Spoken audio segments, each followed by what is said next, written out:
အာရခတ်ပြည်မင်းပြမြို့နယ်ကြေးရွာပေါင်း20ကျော်ရှိတဲ့ဖုံသာချောင်းဒေသမှာစေယုံစေးပေးကမ်းတွေမရှိလို့ပြည်သူတွေဟာကျန်းမာရေးစောင့်ရှောက်မှုမခံယူရဘူးလို့ဒေသခံတွေစီကသိရပါတယ်။ဖုံသာချောင်းဒေသကိုရေလန်းခီးတစ်ခုနဲ့သာတွာလာလို့ရတာကြောင့်အရေးပေါ်ကျန်းမာရေးအခြေအနေကိုမင်းပြမြို့ပေါ်အထိတွားရောက်ကုသနိုင်ဖို့အခက်အခဲတွေဖြစ်နေကြတယ်လို့သိရပါတယ်။မင်းပြမြို့နယ်မြောက်ဦးဘက်တွေကိုစေးသွားကုဖို့အချိန်အားဖြင့်9နာရီကနေ10နာရီလောက်ကြာမြင့်တာကြောင့်အရေးပေါ်နေမကောင်းတဲ့သူတွေဟာအသက်အန္တရာယ်ဆုံးရှုံးနိုင်ခြေရှိတယ်လို့ဖုံသာချောင်းဒေသခံတွေကဆိုပါတယ်။ဒါကြောင့်ပြည်သူတွေကျန်းမာရေးစောင့်ရှောက်မှုခံယူရနိုင်ဖို့ဖုံသာချောင်းဒေသကအစဉ်ပြေတဲ့ကြေးရွာတစ်ခုမှာစေးပေးခန်းဒါမှမဟုတ်တိုက်နယ်စေးရုံလိုမျိုးဖွင့်ပေးဖို့အာရခပြည်သူကျန်းမာရေးဌာနကိုဒေသခံတွေကတောင်းဆိုနေကြပါတယ်။အခုလိုမိုးရသည့်ကာလမှာငှက်ဖျားယောဂအဖြစ်များတာချင်းကိုက်လို့သွေးလိုတုပ်ကွေးယောဂဖြစ်ပွားတာနဲ့ဝမ်းယောဂဖြစ်ပွားနေတာရှိပေမဲ့လန်ခီဝေးတာကြောင့်ဆေးမကူတရဘူးလို့သိရပါတယ်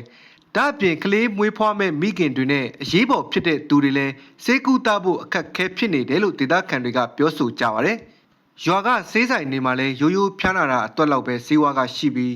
ယောဂကြီးကြီးမားမားအတွက်ဆေးဝါးမရှိသလိုနားလေတက်ကြွတဲ့ကျန်းမာရေးဝန်ထမ်းတွေလည်းမရှိကြဘူးလို့သိရပါတယ်။ဖုံသာချောင်းဒေသဟာဝေးလံခေါင်ပါတဲ့ဒေသဖြစ်တယ်လို့ဒေသခံပြည်သူတွေမှာလည်းတောတောင်တွေကိုမိခိုလှုပ်ရှားတောက်ရတဲ့ဒေသလည်းဖြစ်ပါတယ်။ဖုံသာချောင်းဒေသမှာရခိုင်ပြည်ဖွာချင်းလူမျိုးတွေနေထိုင်ကြပြီးကျန်းမာရေးပညာရေးနဲ့လမ်းပဲဆက်သွယ်ရေးခက်ခဲတဲ့ဒေသလည်းဖြစ်ပါတယ်။အာရခပြည်သူကျန်းမာရေးကတော့ပြည်သူတွေအားလုံးကျန်းမာရေးလက်လန်းမီနိုင်ဖို့ကျေးလက်ဒေသတွေမှာ